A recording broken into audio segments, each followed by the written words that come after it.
Hey, Jonathan, welcome. Thanks. Hi, Russell. Hi, Shannon. Hi, Jonathan. Welcome.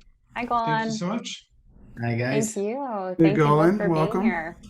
All right. So next on the agenda, we have Voice of the Child with Russell Alexander, Jonathan Paynter, and Golan Yaron. So I'll let you know what's on the agenda today. So in this 1 hour presentation, our panelists will be discussing the following topics. What is the voice of the child? When, before, or during court, anytime? Who prepares the Voice of the Child report? Private versus OCL, judicial interviews. The how, weight, treatment by counsel, parents, and judges, screening, parental and other influences, the child's right to counsel, challenging the voice of the child report, and the panelists will also be discussing case law around this topic. And just a quick note for those of you who are in the legal community, this program has been accredited by the Law Society of Ontario and contains 1 hour of professionalism content. So you can submit that through your LSO portal.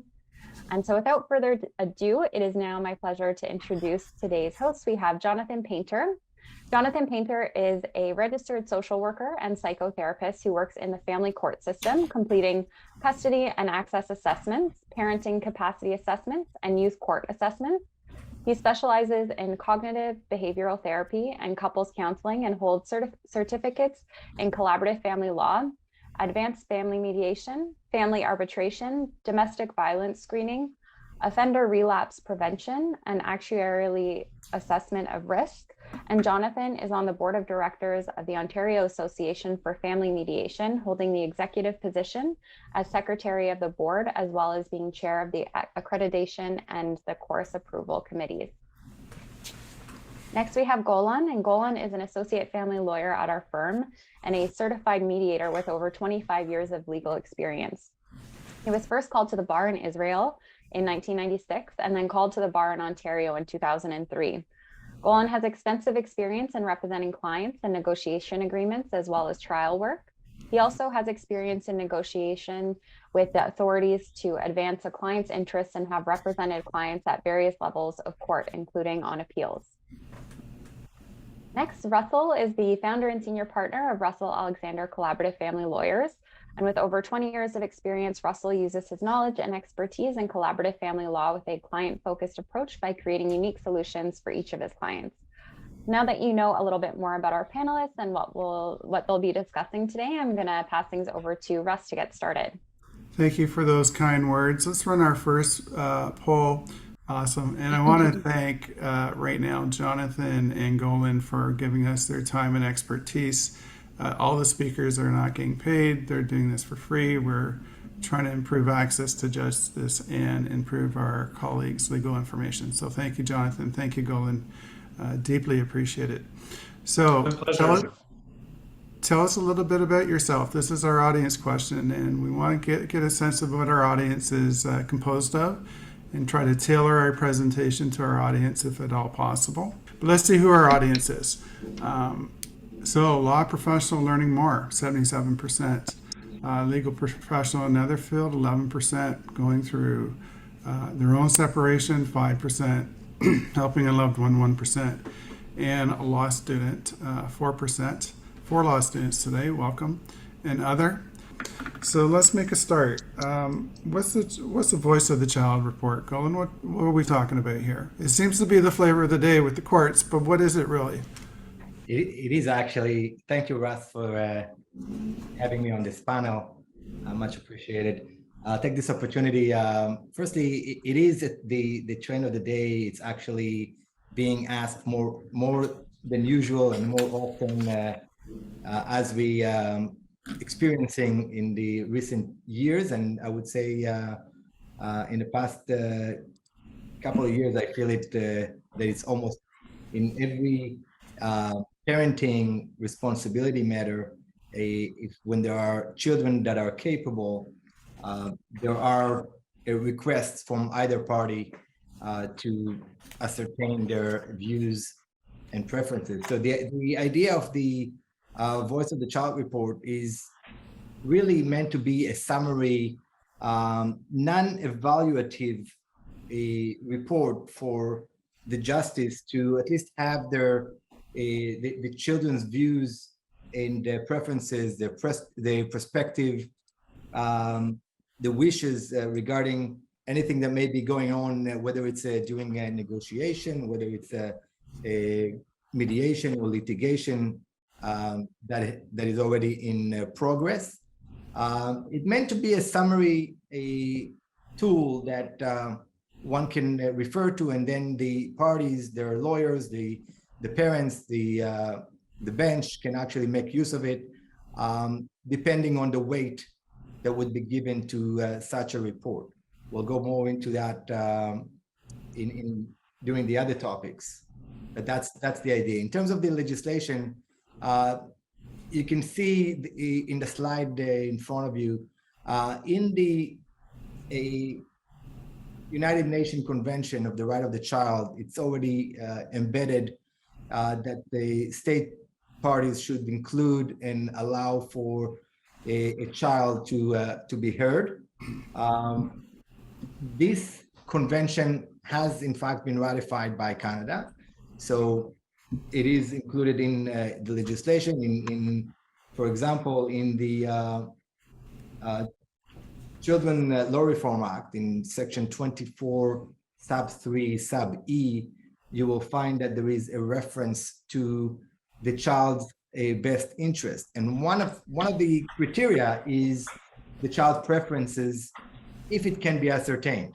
And that latter part is very critical in the wide discretion of the court, both in terms of allowing this to happen, and secondly, the weight that would be given to the report and to the opinion and wishes of the child regarding whether it's a parenting schedule and other things that may be right now in discussion or issue of concern.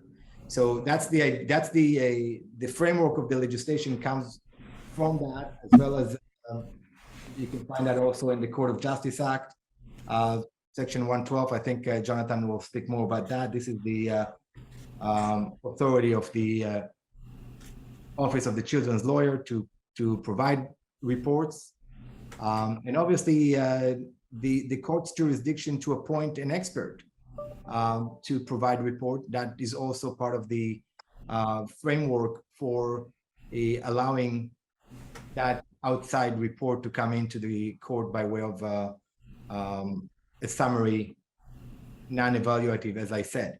But having said non-evaluative, we'll speak more about that, because there could be some variation to that, depending on how deep the court or the parents or the counsel would like to go into evaluating the preferences and wishes. But that is the general scheme of the authority to have a child's heard in court. It's a great introduction, Golan. Thank you. And we're going to get into the meat and potatoes of what it actually entails. But as you know, we want to do a poll, find out what's going on with our audience, make sure they're still awake. So poll question number 2.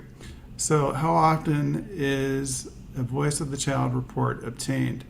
In every dispute over parenting, 6%. In every case when one of the parents is asking for it, 11%. In every case when a judge orders it, 21%. In every case when it's ordered and the Office of the Children's Lawyer accepts the appointment or orders that the parents retain a professional to conduct same, 61%. I think that's probably a pretty good and correct answer. Would you agree, Jonathan?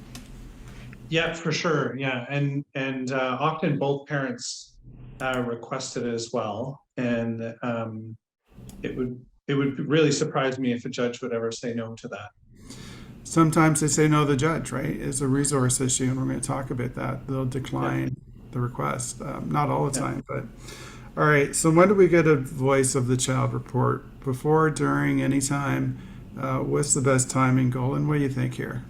Well, this is the key situation here is about what is the issue, when does the issue come up? Is it something that I've already in the works, whether we're going into negotiation of a parenting plan and we're trying to figure out the activities, the parenting schedule. Do we have children that are of age?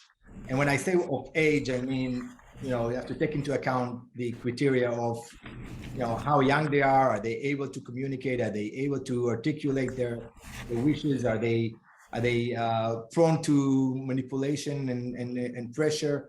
All of these things have to be taken into account. But it really, we can see the request for a report have come up, at least from my experience, before litigation. I have a matter now that we're not even starting litigation, but we're already discussing the right expert to conduct the summary report. During the course of proceedings, that's definitely something that happens routinely. And I would definitely say anytime, because what happens is that even when we're close enough to set a matter to trial, sometimes that very report settles the matter, depending on the weight that you're giving to it, depending on the expertise, depending on many factors. But it's definitely a tool that can be utilized to settle disputes effectively. Yeah, I've seen a lot of this happening in outside of the court completely, like when there's family mediation going on, or when there's collaborative family law. It sometimes can be helpful to figure out what the kids want, because if you come up with a plan that the kids aren't interested in, that and the kids are teenagers, then your parents are both going to be in a lot of trouble. And I've represented parents on both sides, right? It could be a real punch to the stomach. You think your child's telling you one, or you think that your child's telling you one thing. Disclosure meeting occurs, the expert tells us what the child really wishes, and the parent's like just devastated, right? But you're right, Golan, and that's sometimes the parent says, okay, well, I'm going to respect that child's wishes and settle the case along those lines. So it could be a really valuable tool in terms of avoiding the expense and stress of a trial. So who prepares the voice of the child report? Jonathan, how would you go about getting one of these things? Yeah, that's a great question. You want someone with a certain level of education and experience in this field. Usually people have degrees in social work, psychology, psychiatry. Some lawyers do this work as well. Typically, I would suggest making sure that the person has a master's level or higher, although, I have some colleagues who this work very well who have a Bachelor of Social Work. It really also depends on your experience. If you've worked with kids your whole career, then even if you have a Bachelor of Social Work, you might be just as qualified or even more qualified than someone with a master's degree. I would always look for someone who has specific training working with interviewing kids. You really need to understand child psychology, because it's quite different from adult psychology, and kids have a very different view of the world. They can't tell linear stories, for example. When you're talking about younger kids, they don't know what the difference between a beginning, middle, and often engage in magical thinking, making it really hard for them to tell you what's going on in their lives, especially in their family. So knowledge of child development and psychology is really, really important. I would always recommend that someone who is registered with a professional regulatory body like the Law Society of Ontario, the College of Psychologists of Ontario, or the Ontario College of Social Workers and Social Service Workers. These regulatory bodies will help make sure that the person is at least meeting some minimum standards, and that they have accountability for their professional actions, and they can be disciplined if they're not doing their job well. And let's keep in mind too that if you don't have experience or qualifications in this area, you do a lot to families. You want to make sure you look for someone who knows what they're doing. I always recommend to parents or lawyers who are seeking out people to do this work, do your homework. Find the right person to do the job. Once that person's picked, it's really difficult to walk backwards and say, oh, I don't like this person anymore.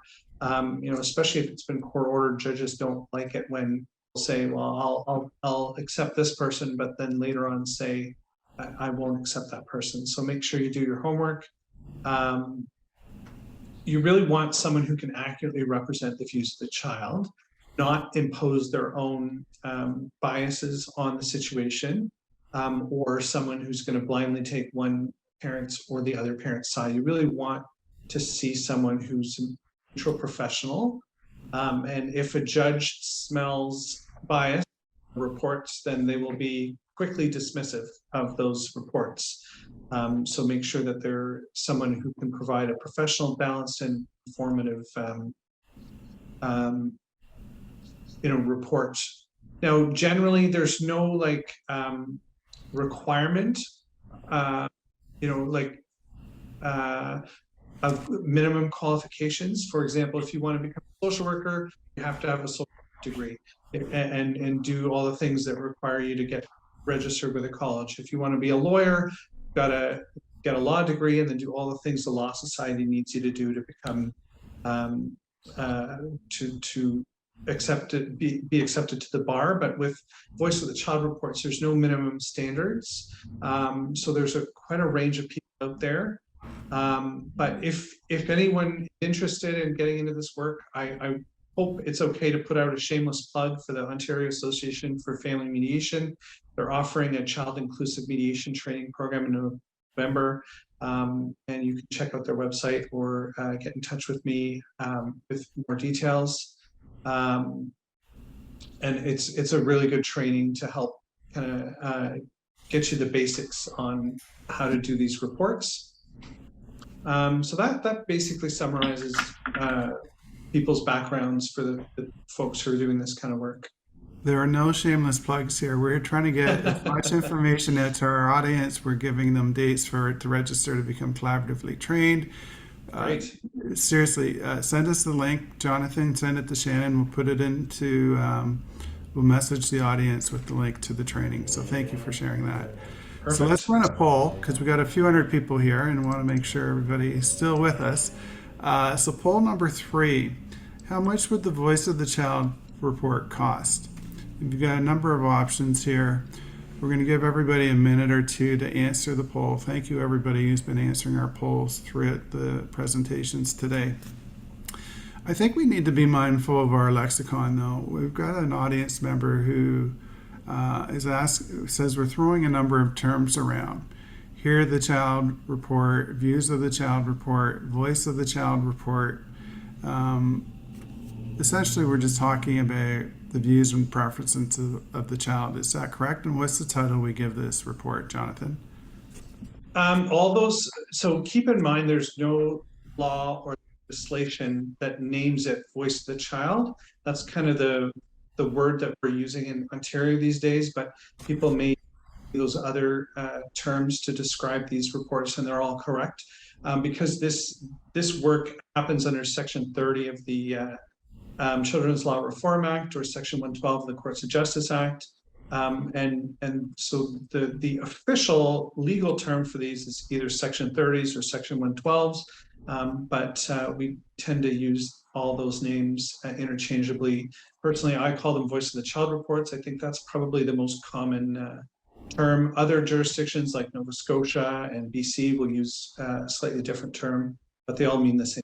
Just clarify, we're saying Section 30 of the Courts of Justice Act or the Children's Law Reform Act? Section 30 of the Children's Law Reform Act and Section 112 of the Courts of Justice Act. Right. So the Section 30 relates to non-Office of the Children's Lawyer reports, and Section 112 of the Courts of Justice Act only refers to Office of the Children's Lawyer. Right, and we're going to dig into those distinctions in a bit, but both of these are legislation specific to Ontario. So if you're joining us from outside of province or outside of Canada, your own jurisdiction will probably have its own legislation. Let's see what our audience thinks on this poll question. Thank you for that, Jonathan. How much is this report going to cost? No cost if it's done through the OCL, 45%. Both parties share 50-50, 10%, proportional 13%. Depends how many children, and based on the practitioner, 17%. Can range from 3 to 10,000. Judges decide whom and how much, 4%. So John, just what's the correct answer here, Jonathan? What are we looking at for one of these reports? Or is there a correct answer? I think they're all correct, actually. Yeah, They're all it really correct. depends on on the They are case. really, technically, right? It Yeah. depends. Yeah. So it's true, the OCL doesn't cost anything. That's funded. Lots of cases, the judge or the parties agree to share 50-50. Sometimes they'll share proportional to their incomes. It does increase, if a family has 6 children, it's going to take a lot more time and energy for the provider to do that report than if they have 1 or 2 children. So Right. the more children you have, it tends to cost more. And I would say 1,000 to 10,000 is probably a reasonable estimate. Maybe some of them in more rural areas, it might be closer to the 2,000 range. The last one about the judge doesn't decide how much the process costs, but they can decide who pays for it. That's right. And the parties can decide going into it, right? If it's private, we're going to do it proportional to income, or we're going to share 50-50, or they can come up with their own agreement in terms of how it's going to be paid for. All right, so private versus OCL and the judicial system. Jonathan, what are the distinctions here? What do we need to know? So the Office of the Children's Lawyer, short form OCL, those reports can only be ordered by the court. So there's a couple of ways that can happen. One is the parties can agree and the judge can make an order on consent. Secondly, one of the parties can make a motion and the judge can hear that motion and then make a decision after the motion's heard. And then if the motion is successful or the parties agree on consent, then a referral will be sent to the Office of the Children's Lawyer. And there's 2 options. One is what's called a Section 112, and that is a report that the OCL staff member will prepare. It could either be a full assessment, or it can be just the child, which is a kind of the cheaper, quicker, shorter version of, or cousin of a full assessment. And then the clinical assist is where a social worker from the OCL and a lawyer from the OCL both work together to represent the children's voice in the court, but they don't provide an official report. But the social workers work with the family, will help inform the lawyer on what position to take in court and how to represent the child's voice, basically. So in a clinical assist, both the lawyer and the social worker work together. They'll meet the child together. They'll meet the parents and the child together in the parents' homes. And the social worker will be responsible for collecting things like school reports, psychological reports, counseling reports, and using that information to inform their position that they take in court on behalf of the child that they're representing. Whereas in a Section 112, it's just a social worker. There's no lawyer involved. And the social worker, does interviews with the children, writes up a report, and submits it to court. And that acts like a regular Section 30, where the parties and their lawyers can cross-examine the OCL staff member if it goes to trial. And there's a cost, right? Like there's a cost that we're not talking about, and it's time. Yes. So go through the OCL. You get a request by your case management judge. They may or may not accept it, and if they do accept it, there's going to be some delay. If you do it privately, you could fire it up depending on schedules, as soon as the following week. So there's a cost in terms of how quickly do we need to get this issue looked at? That's a good point, Russ. Yeah. School starting in September, we're first week of August, right? You've got 3 weeks, right? The OCL is not going to turn it around in 3 weeks. Not that I've seen. No, and it's keep in mind the OCL is a bureaucracy, right? So once they get the referral, it has to go to the manager, then reviews each case worthy of OCL attention or not, and then once they give it the green light, then they have to refer it to a practitioner, an OCL staff member, and produce the report. So Right. and one of the things about Voice of the Child that is better than full parenting assessment, full parenting assessments also involve the voice of the child. Any full parenting assessment that doesn't involve that is not worth the paper it's printed on. But a voice of the child, the advantage of it is cheaper and it's faster. So you can get one done in a couple of weeks instead of 3 or 4 months. Right. So judges often prefer just a voice of the child report because it doesn't cause any delays. However, they're not useful in all cases, and I'll talk about that a bit later on. So if the parent want to get a private assessment, usually you can find someone to do that within a few weeks or a couple of months. And again, they can be privately funded, and they can be court ordered, or they can be requested outside of court. And like I've said before, sometimes I do these reports for collaborative family law cases. I do this work a lot in my family mediation, which is called child inclusive family mediation.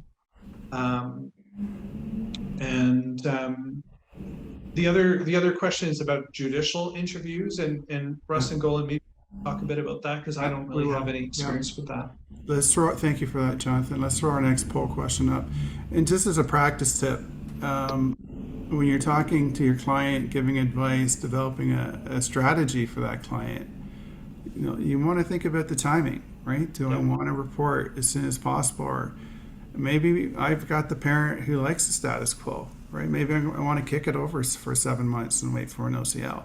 I'm not saying that's proper in the child's best interest, but your client needs to be informed. What are the timelines with respect to these options that I'm being given? So let's get this poll question up, and we're going to give our audience a few moments to answer. What is the effect of the Voice of the Child report? I want to just thank Shannon for the OAFM link Jonathan referenced regarding training has now been sent out to our audience, so you can go there if you want to learn more. All right, and we had a good question come in here. There was a question about how the OCL selects. Yeah, that's the question. I see it there. Do they have a panel? Does there a batting order, or is it based on jurisdiction or city? How's the selection made, Jonathan? Yes, so all of the above. There is a panel. There's a panel for each region, and the OCL has sort of borders of where that region is. I'm in the Central East region. So that would include Durham region, Peterborough, Cobourg, Lindsay, that kind of stuff. And the OCL picks the practitioner who is doing the report. The lawyers don't have a say in who does it. Right. Otherwise, the client's going to say, well, that lawyer picked the assessor, and I is somehow biased, which is not true, but that's a good point. All right, let's see what our audience thinks of the effect of this report. So, determines parenting time for each parent. 2% is reviewed for information purposes only. 2%. It provides the judge with another aspect for determining the best interest of the child. 91%. Well, clearly, I think our audience is getting this. The court must accept the views and preferences. Well, certainly, if it's a trial, trial judge has discretion to do whatever he or she thinks is in the best interest of the child, and it may not be consistent with the Voice of the Child report. What do you think of those results, Golan? Pretty consistent with your experience? Pretty consistent with the idea of what's the whole purpose here is, like I said in the beginning, this is a tool in the overall toolbox for the judiciary and for privately referred parents who would like to understand better what's going on with the children, and maybe they're not they're trying to appease each one of the parents separately, but they're not really communicating what they want.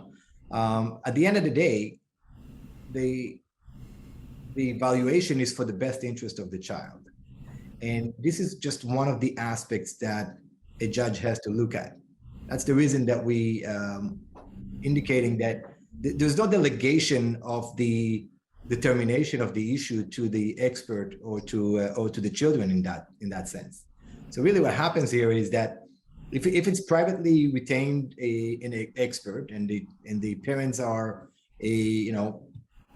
accepting the summary of the children's views and preferences, and they're willing to act on it and implement a parenting plan that is consistent with the views and preferences that they received, then that's great. That means that it was a determinative of the issue, regardless of any judicial involvement in that sense. When it goes to court, then and there is still a dispute over what is the best interest, then obviously the job remains with the judge to determine that. And this is just one of the tools, and he has to give it the right, the appropriate weight, considering age, maturity, considering any signs of manipulation, any consistency in the wish that the child has presented over the course of the litigation or since the separation. All of these things have to come into play when a judge has to determine whether that voice of the child or the narrative of that child, of what he wants and how he would like to see things affect him or her in that respect, come into play. So yes, it's just eventually it's a question of weight. It's a question of overall factors for the best interest of the child. Yeah. So let's get into the nuts and bolts. Jonathan, how are these reports, put together? You're not showing up with a lab coat, right? Like it's not like that kind of clinical setting. But how do you get what happens behind the curtain? How do you put these together? So for me, and other people may have slightly different approaches to this kind of work, but for me, I usually begin with separate interviews with each of the parents, and that helps me get their respective opinions and positions on the issues and what it is I need to ask the children about. If one parent wants week about and the other parent wants every other weekend, then it's important for me to have that information to ask the kids, how would you feel about this schedule? How would you feel about that schedule? It also I know there's a lot of questions about parental alienation, and I'll talk a bit about that, but interviewing the parents can also give me an opportunity to begin what's the parental influence on the child? If I hear that a parent wants the children to be with the other parent every other weekend with an exchange time at 5 p.m. on Friday, 5 p.m. on Sunday, and I have a child who's 9 or 10 who comes to me and says, well, I want an exchange time of 5 p.m. on Friday and 5 p.m. on Sunday, I kind of know that they probably got that from their parent, because what if the child children don't usually talk that way? What if the child says, I want 50% of my parenting time to be, or 41% of my parenting time? That's right. That's a good indication. Talks like that, right? Yeah, exactly.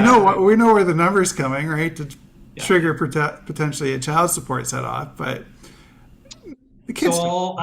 Exactly. So I'll also ask the parents, tell me about your kids. How do they do in school? What do they do for fun? Are they involved in any sports?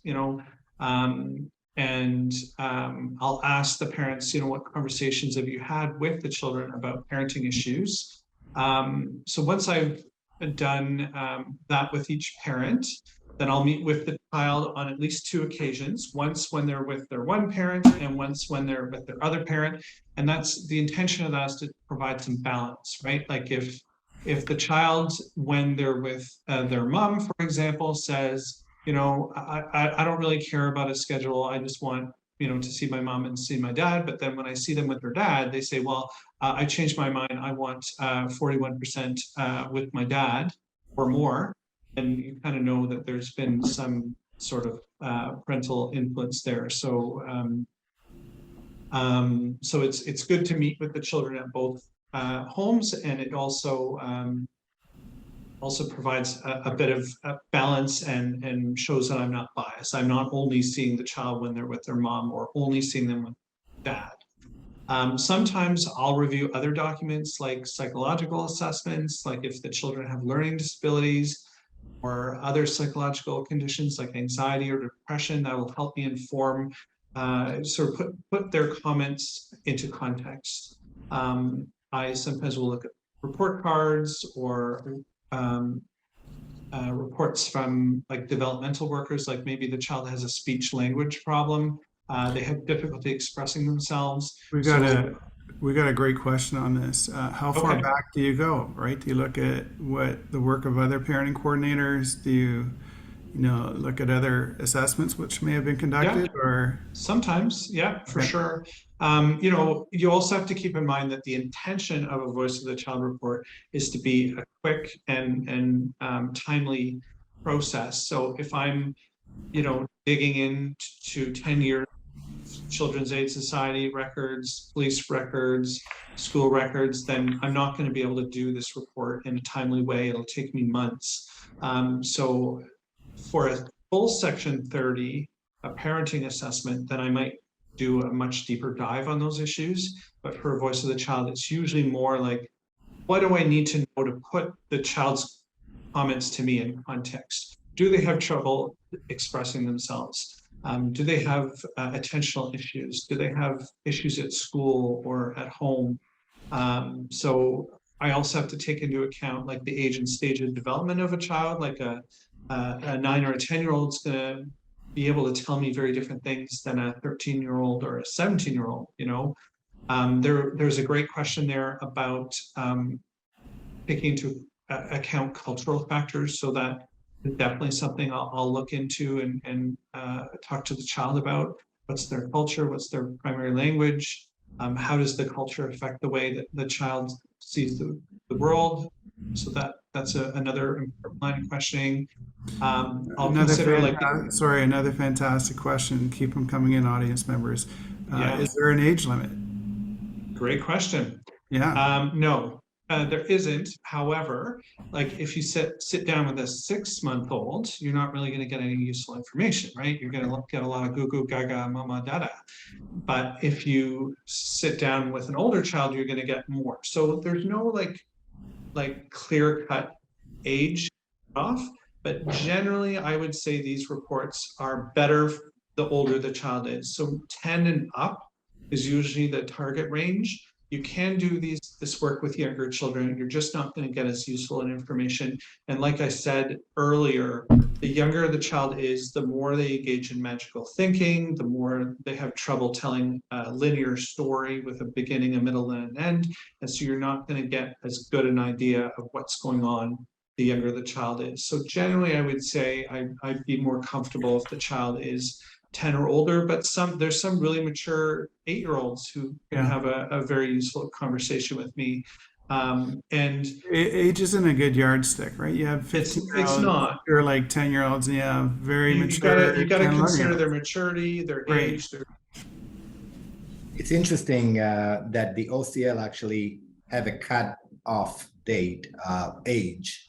I think they don't take less than 7 years old. Yeah, and I would support that for sure. I would be very surprised. I mean, maybe the odd 6-year-old would give you useful information, but generally, yeah, even 7-year-olds sometimes, they're more interested in chasing butterflies than having a conversation about complex family issues. Scratching your head when the 6-year-old comes in your office and says, "I want 41% parenting time." I had a great experience, just to give you a little bit of an example of why a child might not be great to interview. I had a case recently where a 4-year-old went home to her mom after school and said, "I was bullied today at school. This kid hit me and it hurt. And I was upset and I cried." And the mom was like so furious. Why didn't she get a call from the teacher? Why didn't the principal call her and let her know that this had happened?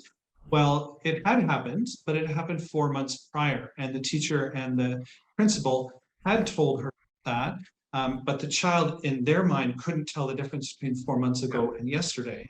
And so thought that had happened today when it really hadn't. So that gives you kind of a sense of why younger children might not be good to interview. However, it's also important to note that you can obtain the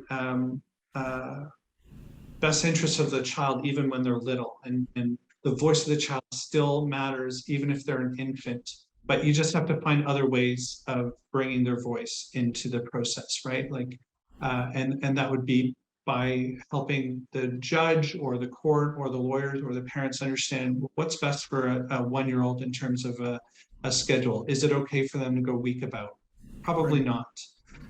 So you want to look at those developmental factors and bring the voice of the child into it, even if the child's not able to speak yet. So Really, really insightful. Thank you for sharing, Jonathan.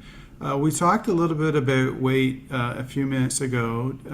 Golan talked about the weight that a judge. So let's get into screening and other influences. So we're going to go back to you, Jonathan. We're leaning on you pretty heavily here today. What should lawyers and their clients be mindful when we're talking about screening? So I would generally say that a voice of the child can be useful if the parents are open to hearing the child's voice. If they're not, if one parent says, I'm only going to accept 50-50, I won't accept anything else, then it might actually just cause more conflict bringing the child into that. And in those cases, I would recommend a more thorough, like Section 30 assessment with the full parenting assessment. And voice of the child reports don't always, I know there's a lot of questions about alienation.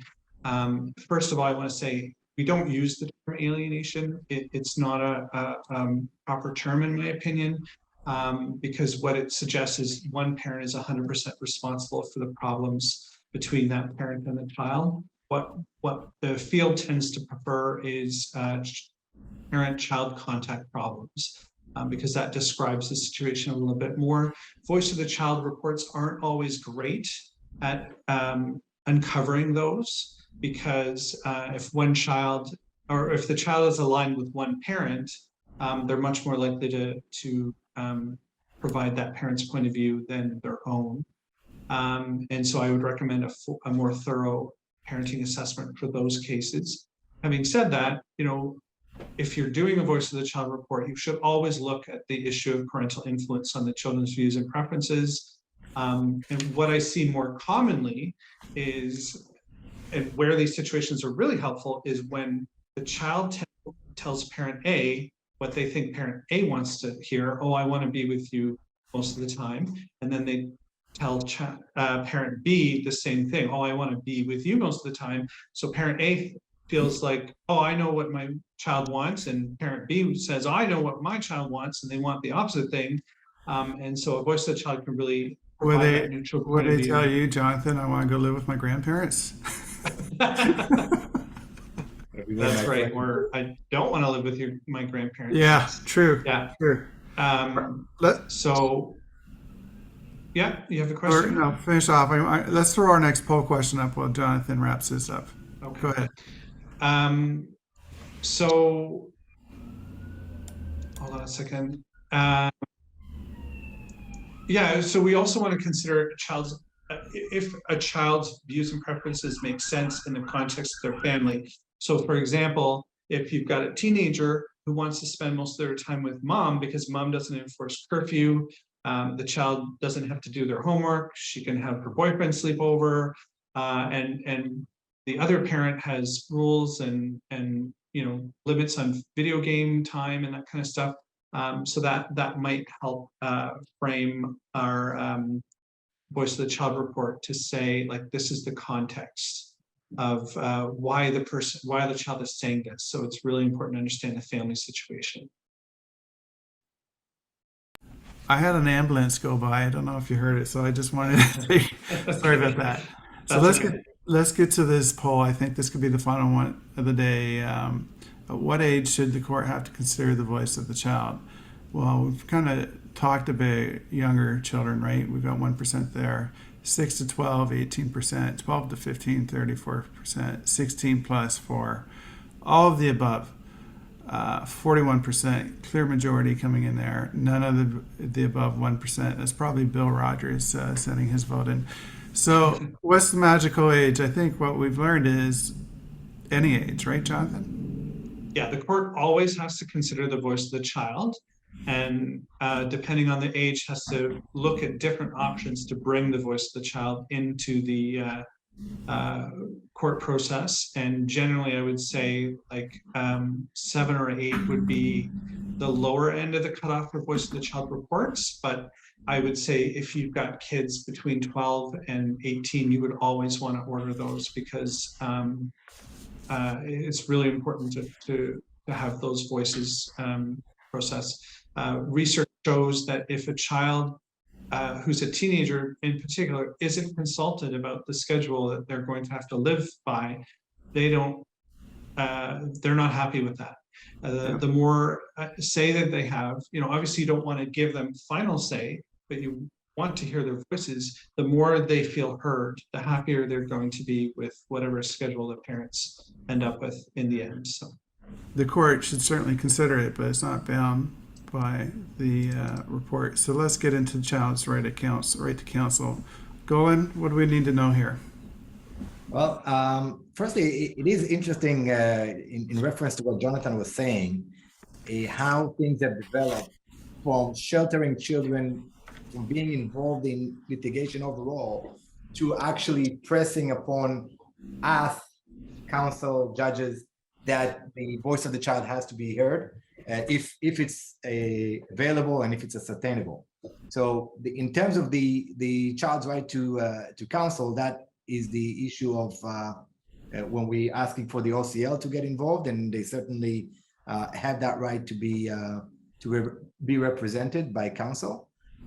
Normally, the OCL is appointed based on their availability, their criteria. It's a whole process of how long it takes until they take a case. We know that in some jurisdictions they are overwhelmed, and the statistics that I hear is sometimes only 40% of cases, at least I think in Toronto area, less than 40% that is being referred to by judges. So the judges have to really convince the OCL in very strong words that they need to have a representation for the child. But in terms of the right to have counsel, it's absolutely the right. It can either be appointed by the court, or it can be done privately if both parents are agreeable to that, but it's not something that I've seen happen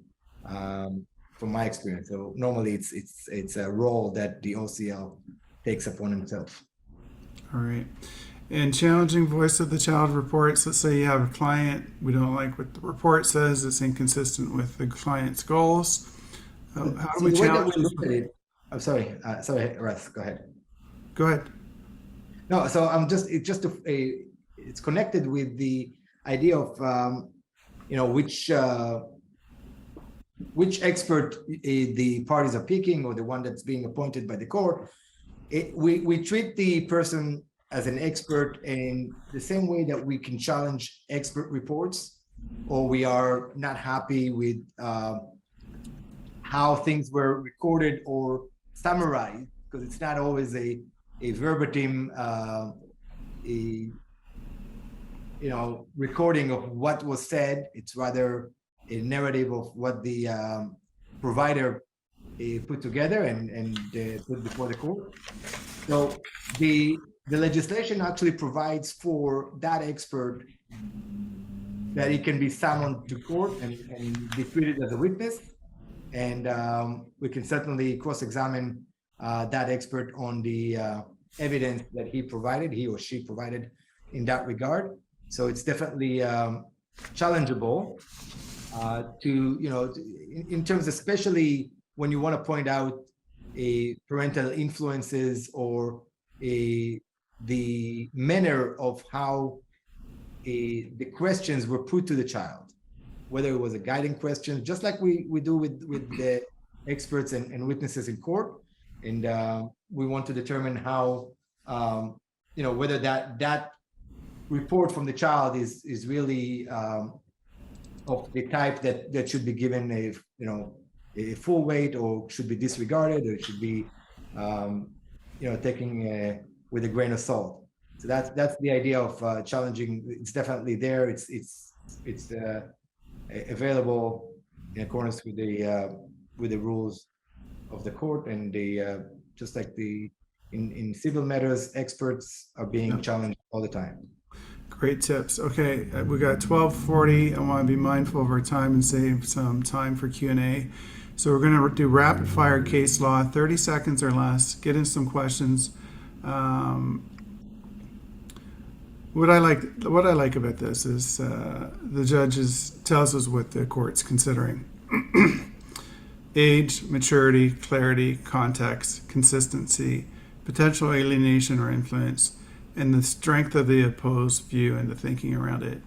That really, in a nutshell, is the approach of many judges. This is a great case if you have a voice of the child report and want to advise your clients in terms of what the court's going to look at. What's our next one, Shannon? Okay, Justice Kitely, is this you, Golan? Yeah, the next two cases are actually just examples of two cases where, in one instance, the court accepts the request for a voice of the child report, even though there were some concerns about influencing the children and so on. But the judge indicated that that's not the case. In that concern was not present, and therefore the report was allowed to be obtained. And if you move on to the next one, which is kind of on the opposite side, this is a situation where the court rejected that. That also goes to one of the questions of the audience regarding whether a party can oppose, and whether the court has to accept or has to order the voice of the child. In this case, the court determined that the voice of the child was not necessary. It was actually one of the things that the children were saying, or at least the OCL was saying from their past experience with these children, is that the children were basically sick and tired from all of these interrogations and did not want to be involved in it. So in a roundabout way, it is the voice of the child. Just leave us out of here. But practically speaking, the court basically declined the motion for a voice of the child. Sufficient amount of gray area for arguments to make lawyers to make arguments on either side. Great cases. Jonathan, your two cases, 30 seconds or less. What are we looking at? Basically, these cases, the first one, Sorty versus Sorty, was about dueling experts. The dad tried to hire a psychologist who had no knowledge of child development to do his own assessment only with the dad, and the judge rejected that report. And then Sorty also tried to hire a social critique a report, and the judge said, no, we're not going to allow that, because if you want to critique the report, do it in cross-examination. Great stuff. All these cases are going to be included in our show notes, so I know we went through them quickly. Let's bring our host back, do some Q&A, and bring this train into the station. We're going to do our lunch break and then come back for our afternoon sessions. Welcome back, Shannon. Thank you. And thank you to everyone who sent in questions. We had an overwhelming amount of questions come in, so we really appreciate you sending those in and for your participation. We're going to try and get in a couple questions here before the end, but we hope a lot of your questions have been answered throughout as well. First question I have here is regarding if you have any insights in regard to addressing representation with children who have a disability. Jonathan? Yeah, great question. Again, the age and stage of development of the children should always be a prime consideration for the person doing these reports. You have to accommodate their disability and also take it into account. So you might need a translator, for example. You might need a support person present if they're severely physically disabled, and yeah, that should always be a consideration for the person doing the interviews. What do you think? One more quick one? Yes, Yeah. one more quick one. Thank you, Jonathan. So last question here is, if a judge orders to complete an OCL application and the opposing party does not fill it out, what consequences may follow not only to the OCL involvement, but to the opposing party, if any? You know, I've had this happen, and basically the party not completing the forms was fear. You know, basically it's non-compliance with court order. At that point, they're essentially in contempt. You can get a court to order them to complete the forms. But basically, the experience I had, the judge basically dismissed their case. You know, if you're not going to participate, then we're not going to grant you any relief that you think you should be entitled to. But it could, I don't know. Any quick comments to that one, Jonathan?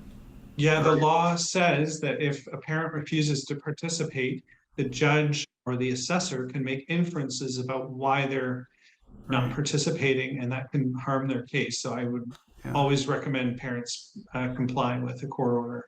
Things are going to go very badly if you do not comply with court orders very, very quickly. All right, so thank you, Shannon. Just before you do your housekeeping, we did mention this morning in our water cooler, some people were asking us how our particular firm has grown so fast. And what we did is we took the best of marketing and intake, and we've been working with a company in Seattle to develop software to help us monitor our leads and grow our firm. So we went from maybe 6 or 7 lawyers prior to the pandemic, and now we're almost up to 20. So if you want to learn more, I've asked this firm to provide a case study and some information for our audience members. They're still in the early stages, but I think Shannon will put a link into the chat box. If you're interested, take a look at the link and reach out to them, but just give you an explanation of some of the growth we went through. But what are we looking for? We're going to have our lunch break now, Shannon, and we have more events this afternoon. Yeah, we do. Just want to thank Jonathan and Golan for being with us for Voice of the Child. Really appreciate you offering your time and knowledge for this presentation. We hope everyone has found this presentation insightful. As Russ mentioned, we still have lots of great stuff coming up today. We'll be returning with a presentation on divorce and property sharing, advanced topics, with Nafisa Nazarali, Carolyn Warner, and Bill Rogers, followed by a presentation on common law, advanced topics at 3:15 with Russell, Bill, and Michelle Mulchin. Jonathan, Golan, this has been so helpful, so insightful. Thank you so much for donating your time today. Shannon, fantastic as always, and we hope to see everybody after our lunch break. Thanks Thank for you so inviting much, us. everyone. Thank A lot of you. fun. Take care.